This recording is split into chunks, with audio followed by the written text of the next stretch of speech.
امریکہ کافی اپنی ساکھ کھو چکا ہے۔ امریکہ لگاتار کوئی اس طرح کے جتن کر رہا ہے جس کی وجہ سے اس کی جو کھوئی ہوئی ساخت ہے دوبارہ آ سکے۔ سوموار والے دن روس کی نیوی نے ایک خطرناک ہائپر سونک میزائل کا ٹیسٹ کیا تھا جس کا نام زرکون تھا، اور اس زرکون ہائپر سونک میزائل نے اپنا اہداف 400 کلومیٹر دور جو علاقہ تھا وہاں پر ایک ڈمی سا شپ موجود تھا، اس کے اوپر اس نے نشانہ بنایا، جس کے بعد امریکہ نے ایک بیان جاری کیا کہ چائنا اور رشیا جو ہے عالمی سالمیت کو جو ہے خطرہ پہنچا رہی ہیں۔ معاملات کیا ہیں، بڑی لیٹسٹ اور اہم خبریں لے کر آیا ہوں۔ چھوٹی سی گزارش ہے کہ اسناد ٹی وی کو سبسکرائب کریں، پاس موجود گھنٹی کے نشان کو دبائیں تاکہ لیٹسٹ نیوز آپ تک پر وقت پہنچتی رہے۔ سب سے پہلے میں آپ کو یہ بتانا چاہتا ہوں کہ امریکہ نے 30 جنوری تک ڈیڈ لائن دی ہے کہ روسی سفارتکار امریکہ چھوڑ کر چلے جائیں۔ یہ تعلقات اتنے زیادہ خراب ڈونلڈ ٹرمپ کے زمانے میں بھی نہیں ہوئے تھے جتنے اب ہو گئے ہیں۔ ایک سفارتی ایمبیسی کے اندر تقریباً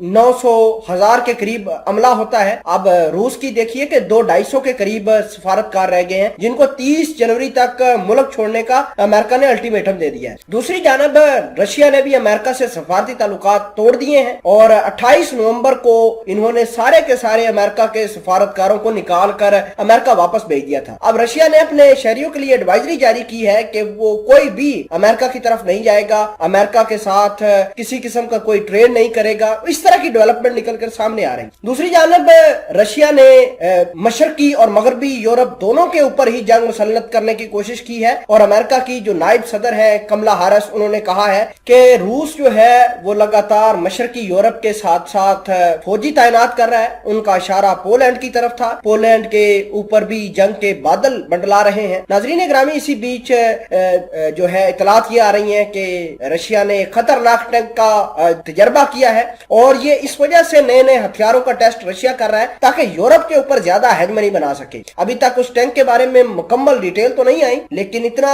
ضرور کہا گیا ہے کہ رشیا نے ایک بہت زیادہ مونسٹر ٹینک بنایا ہے جو یورپ کو اب ناکو چنے چبوائے گا۔ اس کے علاوہ اگر ہم بات کریں یوکرین کو لے کر، تو یوکرین کو لے کر رشیا کو گھیرنے کی بات کہی جا رہی ہے۔ برٹین کے ڈیفنس منسٹر کہہ چکے ہیں کہ اگر یوکرین کے اوپر حملہ ہوا یا پھر پولینڈ کے اوپر کسی قسم کی کوئی لڑائی ہوتی ہے تو برٹین یورپ کے ساتھ مل کر رشیا کے اوپر اٹیک کر دے گا۔ اب دیکھنا ہوتا ہے کہ برٹین کے پاس اتنی طاقت موجود ہے کہ وہ رشیا کو نقصان پہنچا سکے۔ اکانومی کے لحاظ سے برٹین جو ہے وہ کافی رشیا سے اوپر ہے، اس کے پاس بہت زیادہ پیسے ہیں، لیکن اگر ہتھیاروں اور کمبیٹ آپریشن کی بات کی جائے تو رشیا بہت زیادہ ایڈوانس ہے برٹین کے مقابلے میں۔ یہ بھلے ہی یوکرین کو سپورٹ کریں، جو ہے پولینڈ کو سپورٹ کریں، تو کسی صورت بھی برٹین والے رشیا کو سرپاس نہیں کر سکتے۔ ناظرین گرامی، اس کے علاوہ بہت بڑی ڈیولپمنٹ نکل کر سامنے آئی ہے کہ امریکہ اور یورپ کے درمیان دوبارہ کولیبوریشن ہو رہی ہے، اور فرانس نے